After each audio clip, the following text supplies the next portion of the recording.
Hello everyone, welcome to this video, which is part of a series of videos that I'm making about basics of supply chain management.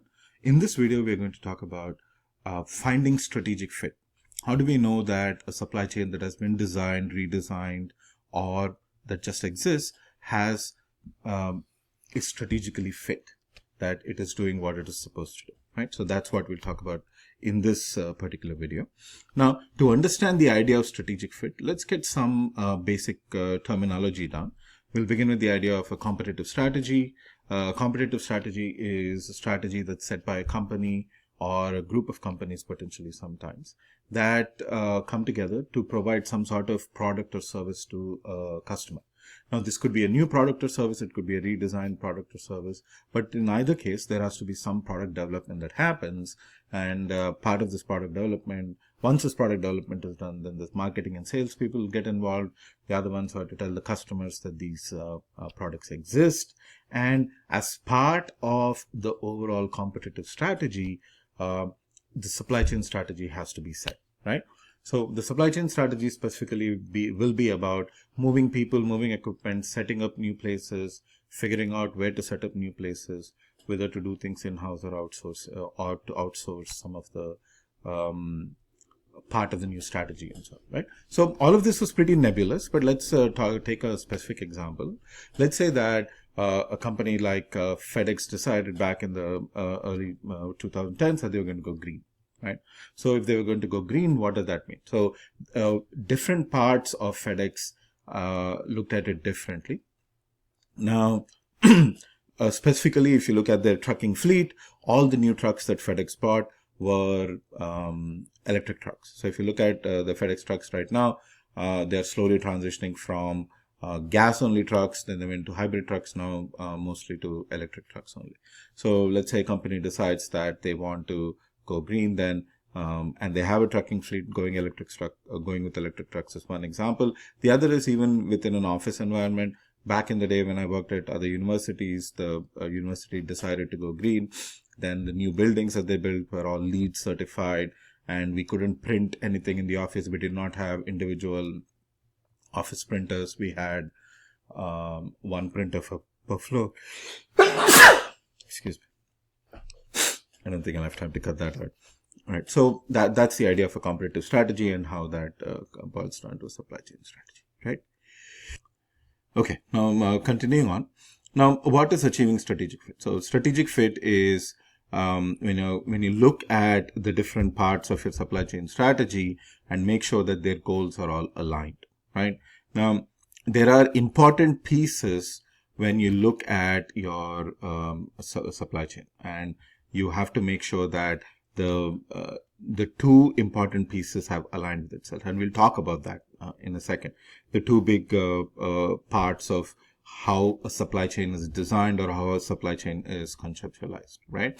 And to achieve strategic fit, you have to understand two big parts of how a supply chain is designed. One is to understand the capability of a supply chain, and the other is understanding uncertainty, both in supply and in demand, right? So as part of as a company that's part of supply chain, you need to know what your uncertainty is from supply side, but also you need to know what your uncertainty is on the demand side, right?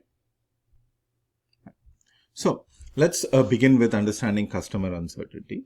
So I'm going to call these and you'll see why in a few minutes, that these are the two different axes on which we are measuring a particular company's supply chain, and then we'll understand the idea of what strategic fit actually is, right? So first is understanding customer demand and supply uncertainty, right? And there's a reason for why the multitudinous reasons why this can happen. It is based on what a company is competing on. If a company is competing on price, then achieving the cheapest prices is something a company has to do. But if you are selling the cheapest product, you might have a certain demand profile. And if another company is selling the exact same product, but price of the product is not their main strategic advantage, but let's say quality of the product is their strategic advantage, right?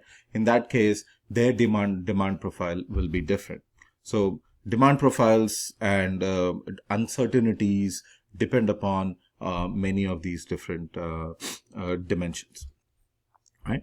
Now, so demand uncertainty, the basic demand uncertainty is pretty straightforward. It is your understanding how customers come and are going to buy a product. But there's also demand uncertainty, right? So this results from the portion of demand that the supply chain plans to satisfy, and it is attributes specifically to the customer decides. So what part of your supply chain, right? What part of the customer uncertainty in demand can be attributed to your supply chain itself. So things like how long does it take to deliver your product? How long does it take to make your product? So if once a product is ordered, will you give it to the customer right away, or will the customer have to wait a little bit, right? So let's say that you go to a Toyota dealership and you want to buy a Toyota Corolla, you're very likely going to be able to get that product right away. As opposed to, let's say you go to a custom car dealership where you want customizations added to your car, then you buy the car, it might take you a few weeks to maybe a couple of months for you to actually get the actual car, right?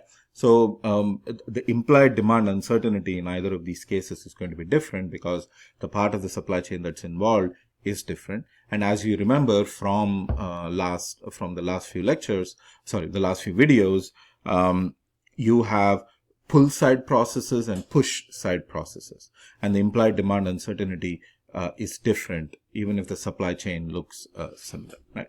So understanding uncertainty is very important. Now, I'm not going to go through the specifics of the different customer needs and how it affects implied demand uncertainty. I'm going to leave that for you guys to read as I scroll through this. Now, what we end up doing at the end. So when you're designing supply chains or redesigning supply chains, or having a new look at an existing supply chain, the first thing that you do is you look at the implied demand and supply uncertainty spectrum. So one end is very predictable supply and demand, and on the other end is highly uncertain supply or demand, right? And these are some good examples, right? So salt at a supermarket has very predictable supply and demand. You know exactly where salt is made. There are companies that make salt there are multiple ways of making salt. You have desalination and you have other ways of making salt also, like salt mines and whatnot. So you get your salt and the sources of salt are pretty clear, and the demand for salt is also pretty clear. It is never exactly going to be the same. It's never going to be stable, but it is predictable, right? As opposed to something brand new. So when the iPhone came out in 2007, nothing like that existed. I mean, there were some smartphones, but nothing like the iPhone existed, right? So when it came out, it was a revolutionary device. So the demand and the supply for it were completely uncertain. So I don't know if any of you remembers this, but back in 2007, Apple expected to sell 1 million iPhones in the first year. They sold out of millennial iPhones in 3 months. So when that's because they were completely uncertain about their supply, about their demand. And they're also uncertain about supply because they needed specialized touch screens. All the internals of the cell phones, they were making it for the first time. So a lot of that was brand new, right? So it was a case of highly uncertain demand and supply. Now, of course, companies will lie somewhere on the spectrum, closer to the predictable part or closer to the uncertain part. But it is important to know when you're designing or redesigning a supply chain, where your set of products or where your company stands on this uncertainty spectrum, right? So that's the first thing that you need to know. The second step, or the second thing that you need to know, is understanding the capabilities of your supply chain. And the way supply chains are built, again, it falls on an axis and it falls on a spectrum, right? So do you have a supply chain that is very responsive? By very responsive, we mean that you can adapt to change in customer demand. You can adapt to change in customer requests, right? And you can have a very responsive supply chain. You might say, why does it make sense for a supply chain to be unresponsive? Isn't responsiveness good? The problem with responsiveness being very high, and the problem with not the positive effect of having low responsiveness is that you have certainty, right? So when you either have a very flexible supply chain, right, or you have a very efficient supply chain. So again, going back to that example of selling salt, you don't need a lot of flexibility when you design a supply chain of selling salt. What you need is efficiency, right? And their price matters. If you can shave off 1/10 of a cent in the product by being more efficient in managing your supply chain, you're going to make millions, maybe even tens of millions of dollars by selling something like salt, right? So there, the efficiency of a supply chain makes more sense than responsiveness. And responsiveness and efficiency, we can think of them as opposite ends of an axis, because if you have a highly responsive supply chain, then you're ready to respond to different kinds of demand, maybe even different types of products that you have. But doing that means that you lose out on efficiency. Because if you're selling only one or two products, then you can completely tailor your supply chain to sell those two products, right? In that case, you have efficiency, but then you obviously lose responsiveness, right? And then this idea of efficiency of responsiveness also depends upon where on the life cycle a product is. A brand new product tends to require a supply chain that is closer to having a lot of responsiveness, but products that are settled on the market that have a decent demand that has been steady for a long time, then you can slowly move towards efficiency. And the same thing happened to the iPhone too, right? Now iPhones they have reached market saturation. Let's talk about the United States specifically. They have reached market saturation. So Android and Apple, they have certain market shares, and those market shares have stayed stable for the most part over the last 4 or 5 years. So over the last decade, Apple, you can clearly see that Apple has moved towards more efficiency in their supply chain. Not that it has led to cutting costs or anything, but it definitely has led to better phones being sold at the same price, right? So that's the idea. So that's the other end of the spectrum. Sorry, the other axis that I'm going to talk about, right? Now, responsiveness also comes with cost. The more responsive you are, the higher the cost is going to be, because you need to be able to do a lot of different things. So doing each of the individual things is going to cost more, right? So efficiency is going to be low. Now, this is called the cost responsiveness efficiency frontier, right?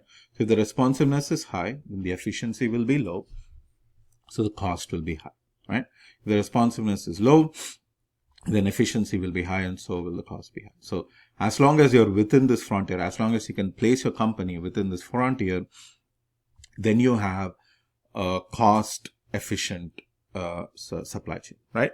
Either with high responsiveness and high cost, or low responsiveness and low cost, but still, as long as you're within this frontier, you're fine, right? Now, this same responsiveness, so this responsiveness spectrum, yeah, we can talk about that this way. So you have highly efficient supply chains, and you have highly responsive supply chains, and all companies that lie somewhere on this axis, responsiveness versus efficiency axis, right? And when you're talking about achieving strategic fit, which is what this video is all about, is knowing these two axes, knowing where your company lies on the responsiveness spectrum, and knowing where your company lies on the uncertainty spectrum. So how uncertain is your demand and supply, and how responsive is your supply chain? And this is called the zone of strategic fit. Why? Because if you have very certain demand, then it makes sense to have a very efficient supply chain, because you know exactly what your demand is going to be, or at least for the most part, you know what your demand is going to be. So when you design a supply chain, it has to be efficient, right? So then you can do it at the cheapest possible price, because you don't have to worry about demand. Demand is pretty stable, as opposed to having uncertain demand, in which case you need to have a very responsive supply chain, because small changes in the market and requirements in the market might need you to innovate more quickly, which means that your supply chain has to be very responsive, be able to change with the times, right? And that is the zone of strategic fit. So if your company again lies within this zone, then you're good. So if you have slight demand uncertainty, then you have somewhere in the middle, somewhat efficient, but also somewhat responsive supply chain, then you're good, right? If you have no demand uncertainty, it has to be efficient. If you have very high uncertainty, you have to be very responsive, and you'll be somewhere in between, right? And that's the idea. Now, this again depends upon where on the life cycle of a product is, right? So you're going to tailor the supply chain to this to be within the strategic fit. So first you get an idea of what your uncertainty is like, and then you get an idea of, well, do I need to have a very responsive supply chain or a very efficient supply chain? And once you find yourself in the zone of strategic fit, slowly over the years, you'll notice that you might have to redesign your supply chain, because now you're going from very high uncertainty in demand to maybe low uncertainty in demand. Or if you're closer to the end of life of a product, then you might become more uncertainty. You might face more uncertainty in demand, right? So think of when CDs were getting phased out, right? So CDs were, when they came, they were brand new. Nobody was buying CDs, but slowly all music moved to CDs. And then the demand for CDs were pretty high and pretty constant for a very long time. And then DVDs and Blu-rays came along, and slowly the demand for CDs went down. But towards the end of the life cycle of CD, you could buy different kinds of CDs, rewritable CDs and this and that. You could buy a stack of 100 for $5 or some cheap price like that. So things happen. So you went from an efficient supply chain to a more responsive supply chain, and you can buy them in different places and whatnot. So that's the idea. So depending upon the life cycle, you might have to change the zone of strategic fit. So changes over a product life cycle. Demand is very uncertain. Supply may be unpredictable. So a lot of these things happen in the beginning stages of a product, but towards the later stages of a product, other things might become important, right? So price might become a more significant factor. Margins can be lower, right? And all of that, because your suppliers themselves might want a larger cut of the margin and so on, right? So strategic fit will change over the lifetime of a product. Now, the last thing that I want to talk about, I'm only going to briefly touch about this, is the idea of there are 5 important levers within a supply chain that affect the strategic fit that we were talking about, right? And they are very important in understanding supply chain uncertainty. So the very first part of achieving strategic fit is understanding uncertainty. And these are the 5 big levers within a supply chain that directly affect uncertainty, right? Capacity, inventory, time, information, and price. Now, out of these 5 important levers, in this particular class, we will cover capacity, we'll look at inventory, we'll look at information. We will not have time to dwell on time or price. I mean, we'll obviously consider price and time, but we will not be able to see what happens when you tweak these, when you move these levers or you tweak these levers, and what happens to the whole supply chain in general. But capacity, inventory, and information is something that we are definitely going to be talking about, right? And that's the idea. So I'm going to leave you to read the rest of this chapter. And so this is the idea of strategic fit, how you achieve strategic fit, what are the different factors that affect strategic fit, and what are the levers that you can pull to change strategic fit. So that's the basic idea of what we talked about today. This video is already pretty long, so I'm going to end it here, and I will see you all in the next video. All right, take care.